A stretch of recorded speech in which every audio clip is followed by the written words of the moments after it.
मैं चार सुतन की महतारी मैं चार सुतन की महतारी आज वो पता पड़ी है वो भारी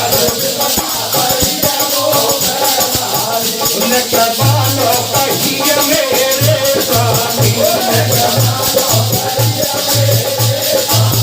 नकबानो कहिए मेरे स्वामी दुख में देंगे मुरली स्वामी दुख में देंगे मुरली हमारे आज पता पड़ी है वो भारी मेरी मानो कहिए मेरे स्वामी ये माता सुशीला ने अपने पति सुदामा से कही है मैं चार स्तर की महतारी आज विपदा पड़ी है मुंह पे भारी मेरी मानो कहिए मेरे स्वामी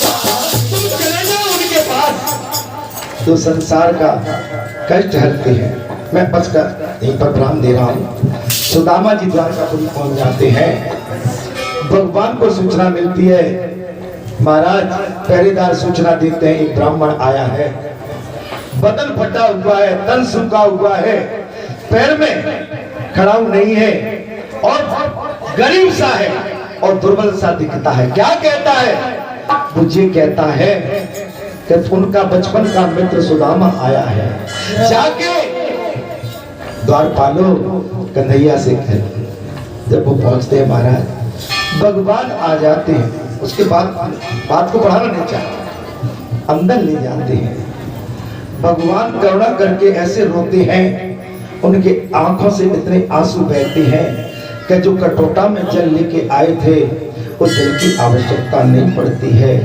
करुणा कर रोए अपने आंसुओं के जल से सुदामा के पग धोए उनके पैर धोए मित्र सुदामा इतने दिन तुम कहाँ रहे मित्र सुदामा मुझे बताओ तुम कितने दिन कहाँ रहे क्यों नहीं आए तुम्हारी ये स्थिति देख के मुझे शर्म आती अपने सैन कक्ष में ले गए सेवादारों से बोल दिया मेरा बचपन का मित्र आया इसका उर्तन करो स्नान ध्यान करो ले जाओ मेरे वॉशरूम में नहलाओ धुलाओ इसको नए वस्त्र पहनाओ और मेरे पास लेके आ गए राजा का हुक्म सुदामा जी का उर्तन होता है महाराज नहलाया धुला जाके और सैन कक्ष में जिसमें भगवान रुक्मिणी के संग सैन करते हैं वहां पर आ जाते हैं सुदामा को अपने पलंग पर बिठाल के और नीचे बैठते तीन लोग के नाथ अपने सुदामा मित्र को अपने पलंग पर बिठाल के नीचे बैठते हैं और सुदामा से पूछते हैं मित्र सुदामा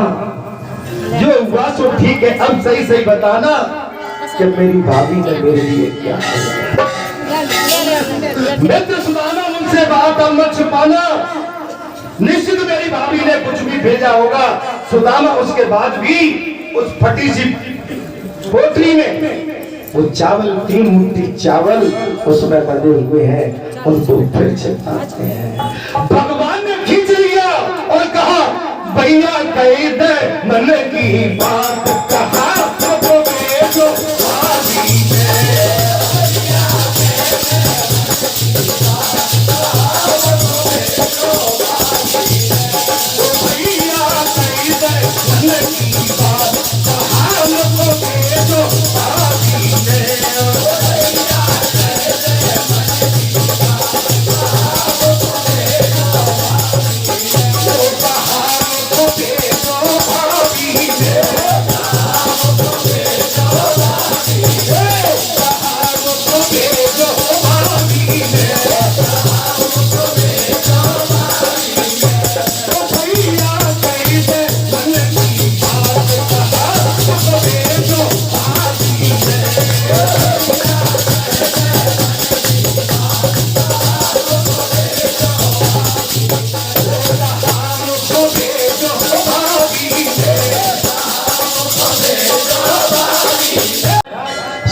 उस पोटरी को छिपा रहे हैं, अपनी गरीबताई को छुपा रहे हैं। राजा के पास है, धनवान के पास है, गरीब एक लाचार सुदामा उस पोटरी को छिपा रहे हैं। महाराज पोटरी को छिपा रहे हैं। उसके बाद भगवान ने खींच ली कि बैठो महाराज, क्या बात है, आजा। मैं क्षमा चाहूंगा, आज मैं टाइम नहीं दे पाया। मैं प्रणाम करता हूँ आपको, नमन करता हूँ, साष्टांग दंडवत करता हूँ। आपकी वाणी में सुनता, थोड़ा सा कथा ऐसी चल रही है, अब मैं करूँ क्या। कथा में विषम में बिल्कुल मैं खोया हुआ हूँ। मैंने आज समझ लो, एक लोग की तो कौन बात करे, मैं तीनों लोगों का प्रसाद आपके पास लेके आया। मैं प्रणाम, प्रसाद देना भाई, इनका जो बने सो इनको दक्षिणा दे देना, ठीक है। इनको दक्षिणा जरूर देना जो बनता है, यहाँ से दक्षिणा उठा के भी दे देना। महाराज उसी समय भगवान कृष्ण ने वो पुटलिया खींच ली और खींच के खोली महाराज, और खोल के महाराज भगवान के प्यार का प्रसाद देकर भगवान मचल गए और खींच के महाराज एक फांक मारी, एक लोक दे दिया। आनंद की अनुभूति, परमात्मा आनंद में विभोर हो गए और सुदामा जी को महाराज एक लोक दे दिया। हो उस चावल में, उस तंदूर में लाचार में बस आज नूडल है, आज हैंड ऑन माउथ है, आज उसको घर में एक खाने के लिए दाना। भगवान ने दया कर दी, एक लोक दे दिया, एक। दूसरी फांक मारी, दो लोक दे दिया। परमात्मा प्यार में मगन अपना भाव स्वभाव भूल गए। तीसरी फांक जो ही लेने को गए, रुक्मिणी ने हाथ पकड़ लिया, बोले दयालु करुणा निधान सुजान, आप क्या करते हैं, आपका परिवार बड़ा है, आपने ब्राह्मण को 2 लोक दे दिए, ये ब्राह्मण आलसी हो जाएंगे, क्रोधी भी होती है ज्यादा पाने के बाद, आलसी भी हो जाते हैं। अरे रुक्मिणी, भगवान कहते हैं कि आज मेरे बचपन का मित्र सुदामा मेरे घर आया है, आज मेरे पास संसार का जो कुछ है, आज मैं उस प्रेम के बस में हूं, मैं सब कुछ त्यागने को तैयार हूं, मैं सब कुछ देने को तैयार हूं। आज अपने बालपन के सखा को, बालपन के मित्र को सब कुछ देने के, और रुक्मिणी ने हाथ पकड़, आलसी हो जाएंगे। अरे रुक्मिणी उस दिन को ध्यान कर, अगर ये ब्राह्मण में होता तो तेरा मेरा विवाह भी न हुआ होता। उस दिन को तो याद कर, उसी ब्राह्मण के माध्यम से तू तेल हल्दी चढ़ी और गौरी पूजा के लिए तैयार, और ब्राह्मण के हाथ से तूने पत्रिका मेरे पास भेजी थी, उसमें तूने अपने हाथ से लिपिबद्ध किया था, लिखा था, क्या लिखा था, अरे पंडित को लिखा भाई कुंवर ने, बात कही चित लाई है। भगवान के चित्त को लाने के लिए रुक्मिणी ने बात, रुक्मिणी की शादी शिशुपाल के साथ होने जा रही है। रुक्मिणी ने कहा कि एक भेड़िया शेरनी के शिकार कर ले जाएगा, स्वामी मैंने तो तुम्हारे लिए बचपन से ही व्रत रखा है, व्रत रखा है। हरे पंडित को लिखा भाई कुंवर ने, बात कही चित लाई है, कृष्णचंद्र महाराज को लिखकर बात कही समझ आई है। कृष्णचंद्र महाराज को लिखकर बात कही समझ आई है, क्या लिख दिया था, अरे हमारे परे संग से सपालो, ये हमारे परे संग से सपाल मरु का पास, ये दर्शन दे जइयो दीनान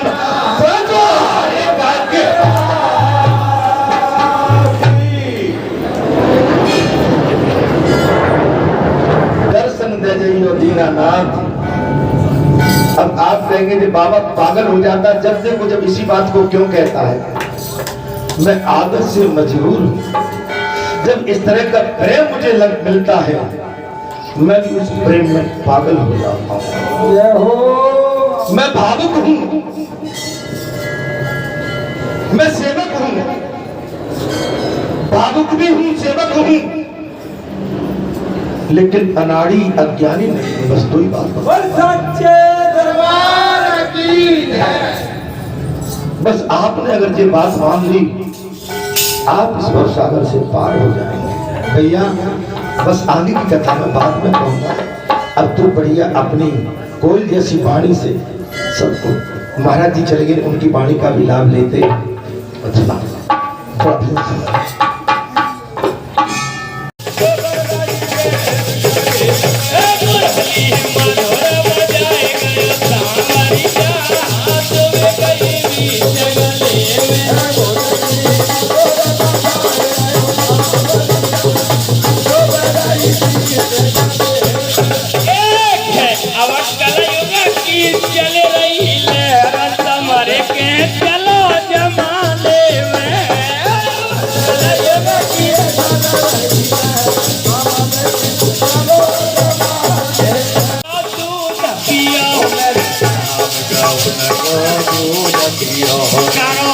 और कह रहे यमुना जी हमारी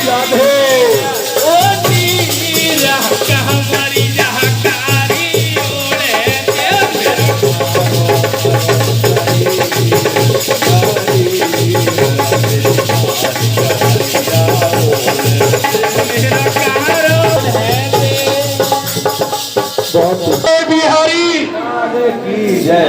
बहुत ही सुंदर कथा व्यथा, कीर्तन संकीर्तन, आनंद परमानंद, भक्ति साधना, योग, संयम, विवेक, धर्म मार्ग, भक्ति का मार्ग, सभी का ज्ञान हमको भक्तों के माध्यम से, संतों के माध्यम से उपलब्ध होता है। कथा के माध्यम से या कीर्तन संकीर्तन के माध्यम से। हमारे भैया ने बहुत बढ़िया सुंदर कीर्तन कह डाले।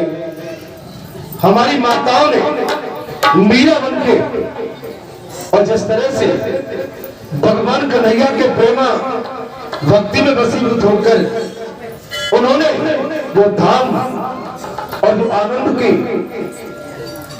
मैंने अपार गंगा बहाई है। मैं सभी को नमन करता हूं, प्रणाम करता हूं। आनंद आ गया। वैसे कहावत है, ये वाणी का खेल है। गीत हो, संगीत हो, सब वाणी का खेल है। संगीत में कलाई और उंगलियां का खेल है, और कीर्तन में वाणी का खेल है, और कथा में भी वाणी का खेल है। वाणी संयम से आती है, और जो संसार की कला भी है वो भी संयम से प्राप्त होती है।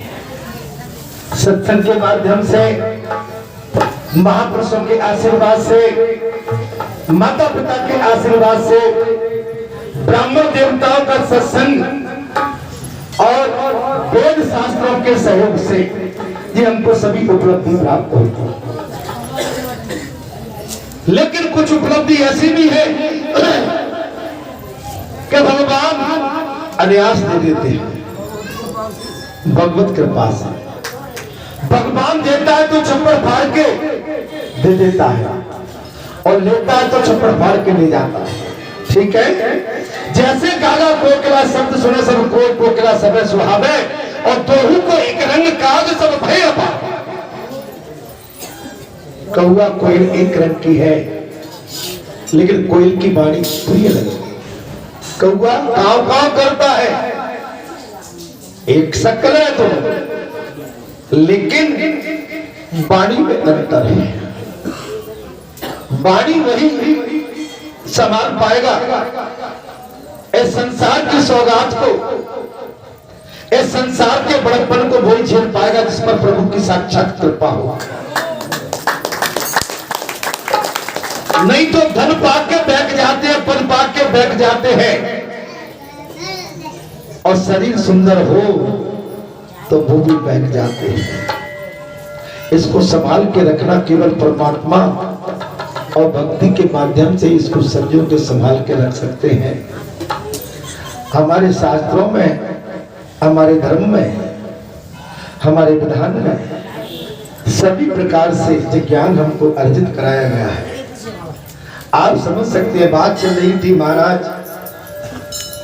कि अगर आपने यहाँ पर इस वेद को सुन लिया और वेद को सुनने के बाद आपने यहाँ पर जो भी दान कर दिया, जो ब्रह्मा, विष्णु और महेश सभी को अर्पित हो जाता है। ये तीनों लोक में चला जाता है। यहाँ का किया हुआ दान आपके तीनों लोकों में चला जाता है। ठीक है, इसलिए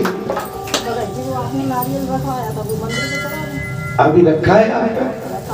अच्छा, तो और रखो, उसको संभाल के। कभी है ना, कभी मंदिर में तो नहीं, उसके लिए हम कभी विचार करके फिर बताएंगे, है ना? ठीक है, मंदिर में नहीं रखा सकते, हम दूसरा उसका कारण बताएंगे। अभी हम कथा में दिमाग गए हमारा बाप, फिर कभी बताएंगे। ठीक है, बोलो सच्चिदानंद। तीनों देवता पूजित हो जाते हैं। एक देव की पूजा नहीं कर रहे। अभी आपने कीर्तन से कीर्तन किया, एक देवता के लिए नहीं किया, आपने सारे देवताओं के लिए किया। आपने अपने देवताओं को बना लिया, पितरों को बना लिया। अभी मैं कल ही कहीं देख रहा था, रात्रि में सारे ये आपके जो बरेटा वासियों के जो जितने हमारे पुरखा है वो सभी मेरे पास बैठे होंगे, आनंद की अनुभूति कर रहे हैं सभी।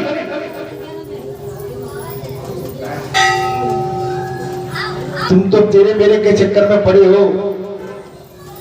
देवता करेंगे नहीं नहीं, तुम तो इस बात को कहते चलो, ठीक जगह पे हो। आप समझ नहीं पाओगे वो क्या कह के गए, मैं भी बोल लूंगा तो और पुराना मान जाएंगे। महाराज मेरी यहाँ 6 लाख मेरे कपड़े फाड़ देते, मेरे कॉलर तान देते, इन्हीं के जो पुरखा है। और उनके पूजित होने पर तीनों लोग पूज जाते हैं। तीनों लोग कोई भी ऐसा काम न करो कि अप्रिय लगे। हमारे पुरखा हमारी विरासत में हमको क्या देके गए हैं, हमारे पुरखाओं का क्या आचरण विचार थे, हमारे क्षेत्र की, हमारे गांव की, हमारे देश की क्या महिमा थी, हमें ये सब मान के चलना पड़ेगा। आप इसको नजरअंदाज करोगे तो हम आप परेशान भी रहेंगे। दशरथ नंदन श्री राम के रूप में भूतल पर अवतरित हुए साक्षात श्री हरि सीता और लक्ष्मण के साथ कृपा करके इस महावाक्य के वक्ता और श्रोताओं और इस लोक को, परलोक को और तीनों लोक को सुधार देते हैं।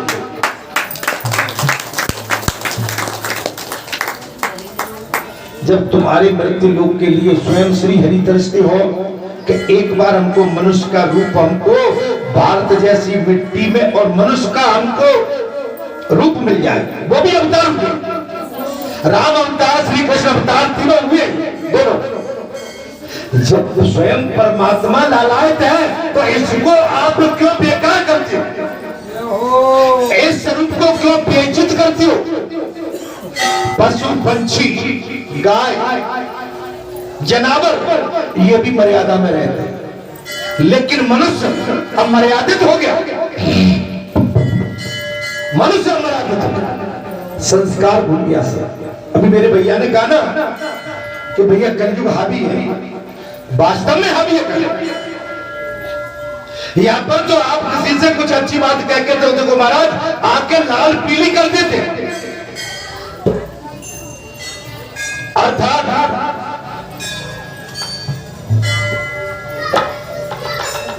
नेमी सारे निवासियों, तुम लोग ने, वशिष्ठ जी कहते हैं, जो मुझसे इस वेद सम्मत गूढ़ मैं का बड़ी बात बने मैंने सबर किया है, प्रतिदिन नियम पूर्वक रहकर आदर के साथ इस महात्म को बड़ी लगन एवं निष्ठा के साथ परंपरागत निरंतर पढ़ो। ऐसा कहकर सूत जी रोमांचित होकर अपने गुरु श्री व्यास जी के पास मनी मन स्मरण करते हुए आंसू बहाने लगे। इसी बीच में मां बुद्धवान परशुराम नंदन महामुनि व्यास शिष्य पर अनुग्रह करने के इच्छा से तीव्र प्रकट हो गए। जब आप भावुक हो जाते हैं, अभी आप कुछ हो, सुदामा का जो समय वो भावुकता का, उस समय तीनों लोग मन भगवान स्वयं मन लीला विचित्र होती है। उस स्वरूप को देखना, उस स्वरूप, उसी बीच में हम कहें कि हम जा रहे हैं, कोई कहे हम आ रहे हैं, उसी में जो वेदन होता है वो खतरनाक है। आप समझ रहे हैं कि जब किसी का उपचार हो रहा हो, किसी का ऑपरेशन हो रहा हो और वो ऑपरेशन सफलता की ओर आ जाए और उसमें कोई धक्का मार दे तो पिघल आ जाता है उसमें। बोल बालाजी महाराज की जय। जिसको जाना है, लेकिन मत चूके चौहान, किसी ने कहा है ना, चूक गए तो गलती।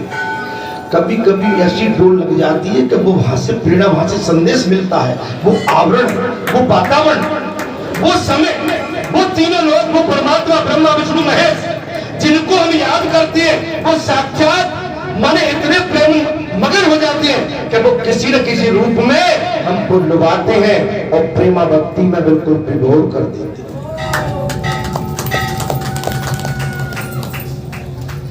मैं तो आपको मौका देता हूं, लेकिन आप केवल कथा सुनने के स्थिति में रहा करें।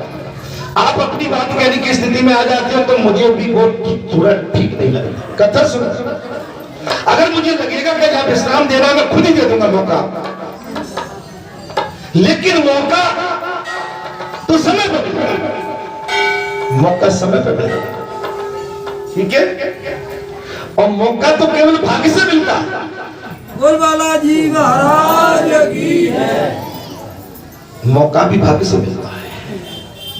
आप सब कुछ के मैं आज जाता हूं, कुछ बोल के आऊंगा, नहीं बोल पाते हैं, कुछ समझ के आऊंगा, नहीं समझ पाते हैं। बार बार रोकने पर भी वो मौका नहीं मिला। वो चाबी मतलब कहीं न कहीं वो पीड़ा हमको दे रही है। वो मोबाइल, अगर कथा में आए तो मोबाइल बंद। मेरा 30 साल का अनुभव है, हमारे 22 साल 23 साल का, मंगलवार को मोबाइल नो टच बंद।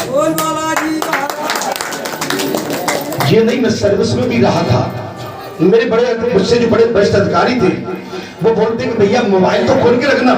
मैंने कही ये नाता मैं नहीं जोड़ूंगा, मेरी क्रिया में विघ्न तुम डालोगे तो जहां मैं मेरे से तुमसे हॉट टॉक हो जाएगी, गर्मा गर्मी हो जाएगी। आज मुझे क्षमा करो, मैं कल मिलता हूं आपसे। ये आज का जो मेरा काम है ना, मैं 3 दिन का काम 1 दिन में दे दूंगा आपको, लेकिन आज के दिन डोंट टच मी, मुझे आज मत छू, ठीक है।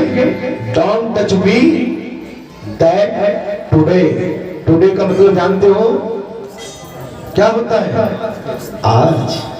टुडे मीन्स आज। आज के दिन मुझे कृपया करके नो डिस्टर्ब, मुझे डिस्टर्ब न करें, ठीक है। वरिष्ठ अधिकारी, तो मैं जो तोप लगानी है, तमंचा चलानी है, चलाते रहना, लेकिन मैं कल मिलूंगा तुमसे। ये हमारा निर्णय अडिग होना चाहिए। वो भी जानते हैं इंसान है, मैं कोई उनको धौंस नहीं देता था, इंसान है। 1 महीने में 2-1 अधिकारी ऐसे पड़ गए कि भाई मंगल को क्या होगा, मेरी मंगल को जो आप दो कैसो करो, तुम नहीं आ पाओगे, बिल्कुल नहीं आ पाओगे। मंदिर से कब आ जाते हो? मैं 1.5-2 उसके बाद आ पाओगे, बिल्कुल नहीं आऊंगा। बात करोगे? नहीं करूंगा। कब करोगे? दूसरे दिन।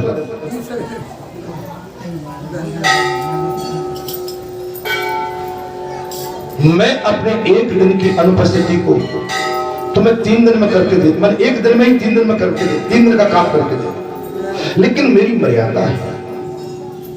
हमारा मन कहीं और है, हम आए तो जाए, लेकिन मन हमारा घर में लगा है। हम कथा कहने आए, लेकिन मन हमारा घर में लगा है। हम कथा नहीं कह सकते। अगर कथा से उतरे तो उनके सेवक रहते हैं ना, जो कथावाचक रहते हैं ना, वो अपने सेवादारों को फोन दिए रहते, उतरे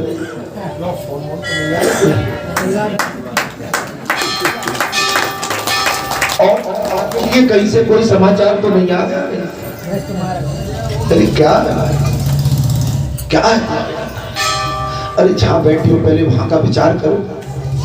तो शाम को रोटी मिलेगी कि नहीं मिलेगी पता नहीं है, सोने को मिलेगा कि नहीं पता नहीं है, तुम्हारा परिवार से भेंट होगी कि पता नहीं है। जिस समय जहां बैठे हो उसके आनंद ले लो पहले तो।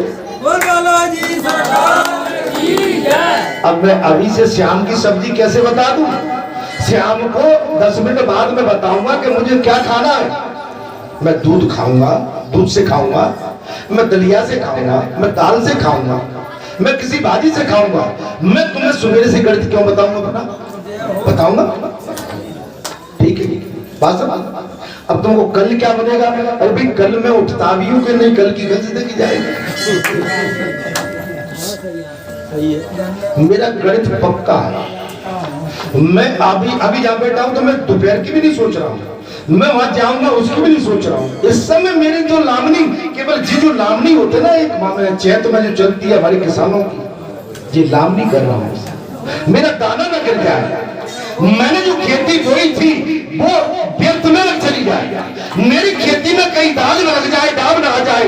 मेरी खेती परिपूर्ण पक्की हुई, मैं इसको बिल्कुल सजा के संभाल के सबको दे दूं। मेरी खेती चाहिए।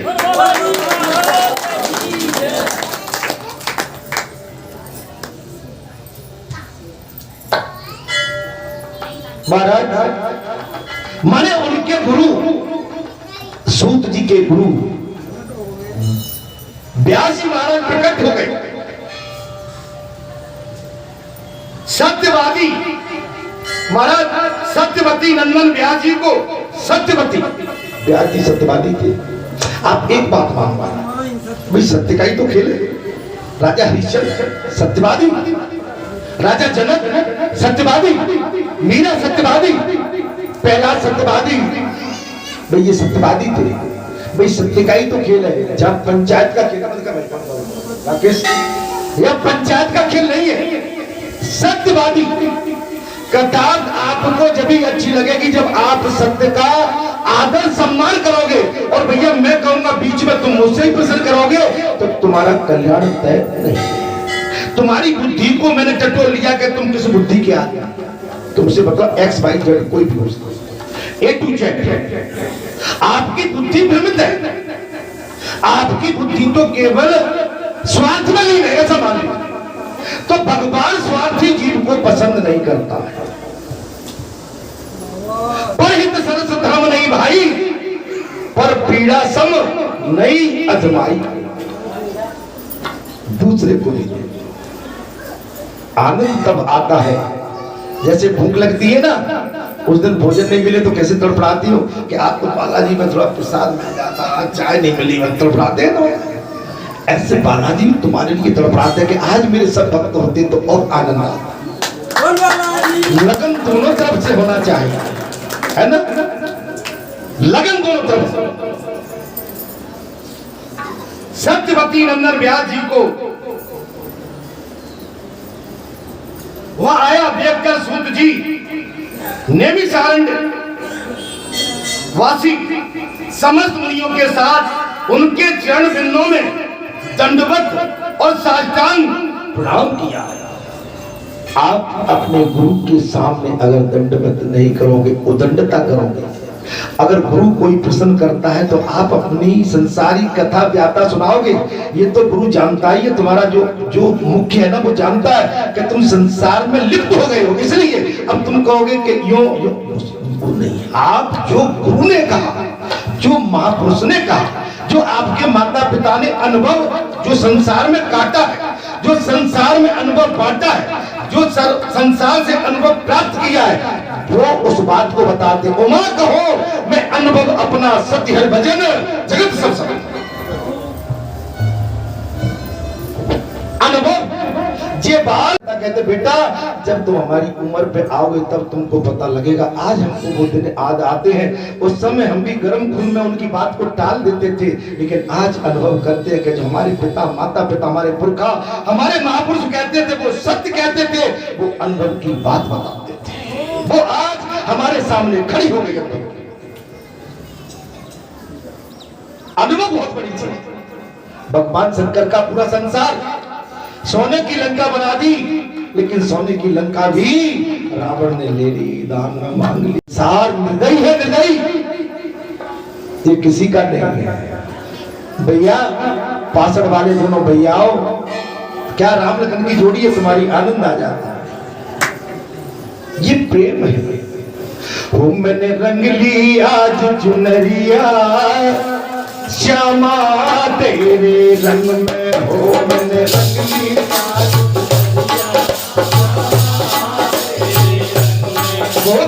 आज तेरे रंग में, डोबिनियां धोए चाहे सारी उम्र, मेरी ऐसी रंग दे श्याम चुनरिया, कभी रंग नहीं उतरेगा ऐसा। ये नशा आनंद देता है। जब जब भक्ति की तरफ जाते हैं तो भक्ति में आनंद प्राप्त करते हैं, लगता है कि परमात्मा की गोद में बैठे हुए हैं। कब? जब आप परमात्मा की अनुभूति करोगे तब, नहीं तो संसार की गोद तो पीड़ा देती है।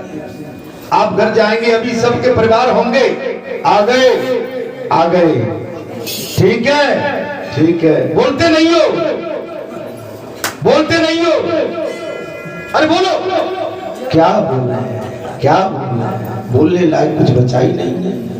अच्छा क्या नहीं बचा? हम भी नहीं बचे, नहीं बचे। क्या कह रहे हो? हम भी नहीं बचे। अरे नहीं बचे भाई, कहां से आए हो जो मतवारी बात करते हो? हम वहीं से आए हैं जहां से तुम सब आए हो,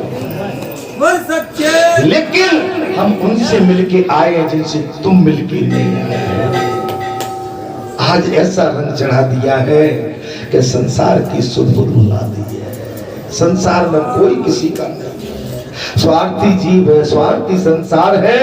पत्नी कहती है पति मेरा है, पति कहता है पत्नी मेरा है, माता कहती है पुत्र मेरा है, पुत्र कहता है माता मेरी है। कहते कहते सब चले गए, लेकिन कोई किसी का नहीं। संसार जागू कहाँ है? अर्थात मैं कथा की ओर आता हूं, विराम देता हूं। आज तो बस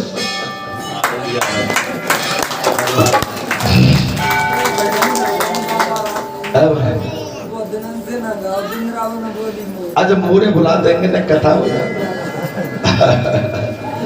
आज मोरी तो बोल रही है, हे ओ पीपर, सुंदर राष्ट्रीय पंछी है। भगवान ने उसके पंख अपने सर पर धारण किए हैं।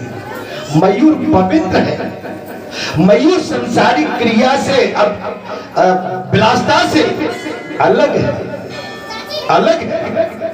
मयूर नाचता है और मयूर के जो आंसू टपकते हैं, मोर उन आंसुओं को पी के, केवल पी के गर्भवती हो। भगवान की लीला तो देखो, भगवान की तो लीला देखो। मयूर नाचता है प्रेम बस, और जब मयूर नाचता है मोर मगन हो जाता है। मयूर की आंखों से आंसू टपकते हैं, उन आंसुओं को पी के वो मोरनी गर्भवती। ये तो लीला है। चरण बिंदुओं में साष्टांग दंडवत किया और आनंद के आंसू बहाने लगे। आंसू बहाने, आनंद के आंसू, ईश्वर के लिए आनंद के आंसू। हम संसार के लिए, उनने मुझसे ये कह दिया, दादा ने मुझसे ये कहा, दादी ने मैं मर गई और मुझसे ऐसे कहा, रो रो के जान दे देंगे। लेकिन कथा में तुमसे क्या कहा, वो कि उसके लिए क्यों नहीं बोलते? मेरे भगत जी ने, हमारे स्वामी ने, हमारे गुरु ने, हमारे बालाजी ने हमसे ये कहा, मैं तो यही करूंगी, यही करूंगी, मीरा बन जाओ।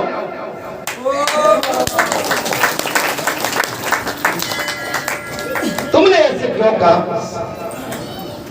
हमारी माताएं, हमारे महापुरुष रो रो के बड़ी ताने देते हैं। महाराज चरणों में गिर पड़े। अपने प्यारे शिष्य को व्यास जी ने दोनों हाथों से उठाया। किसको? सूत जी को। अपने प्यारे शिष्य सूत जी को व्यास जी ने दोनों हाथों से उठाया, आशीर्वाद प्रसन्न करते हुए बारंबार हृदय से लगाया। तत्पश्चात मुनियों के लाए हुए उत्तम आसन पर महातेजस्वी व्यास जी बैठे। उस समय उन्होंने शौनकादिक मुनियों से कहा, हे मुनिवरों, मैंने इस समय ये जान लिया था कि मेरे शिष्य सूत जी तुमसे सेतु तीर्थ का उत्तम महत्तम कह रहे हैं। जितने तुम्हारे घर में बैठे, अब आप अंदाज लगा, सूत जी भी आ गए। मां परम पूजनी व्यास जी महाराज जो कि साक्षात विष्णु अवतार है, जो बड़े बड़े पातकों का नाश करने वाला है, ये मातम कैलाश पर्वत को चले गए। कि श्रीमन नारायण नारायण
बरसाने में आ जाइयो, बुलाई गई राधा प्यारियो।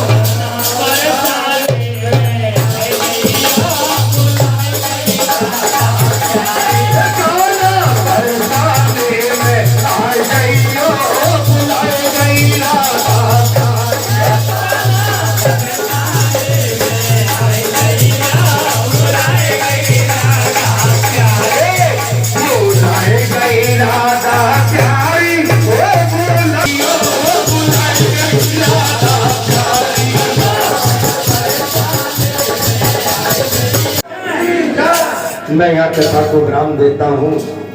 आनंद की अनुभूति आज महा आनंद में मैं डूबा हुआ हूँ और आपके साथ मुझे भी परम आनंद की अनुभूति हो रही है। अगली कथा जो रहेगी महाराज, धर्म की तपस्या से धर्मांध क्षेत्र की प्रसिद्धि और उसका महत्व क्या। आपके बालाजी धाम में जो धर्म की ध्वजा फैल रही है, इसका महत्व क्या है आप समझ रहे। कथा आपने बहुत सुनी होगी। ये 7 दिन के वेद वक्ता 1 घंटे की कथा दे के 3 घंटे संगीत चलाते हैं और 1 घंटा की कथा में परास्त होके और पूछते हैं कि फोन तो नहीं आया था किसी का।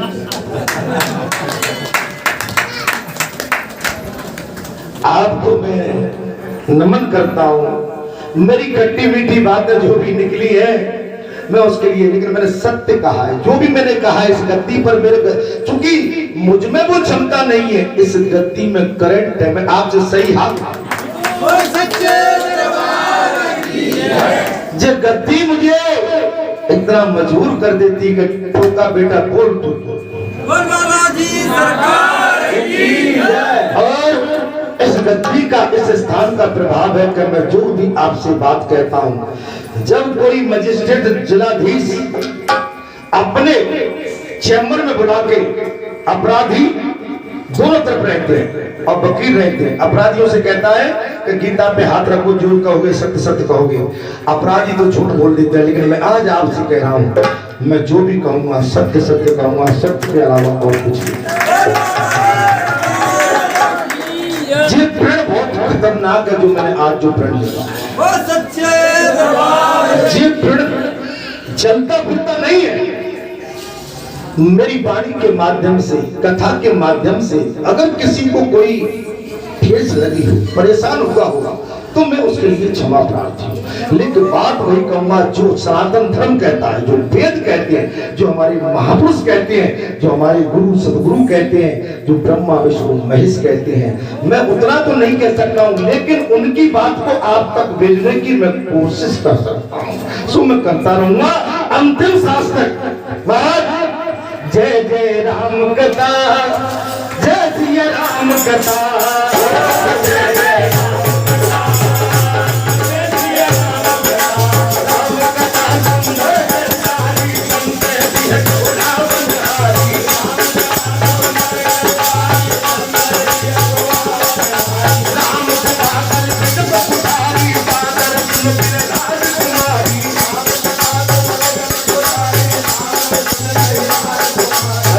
कथा को विराम देता हूँ।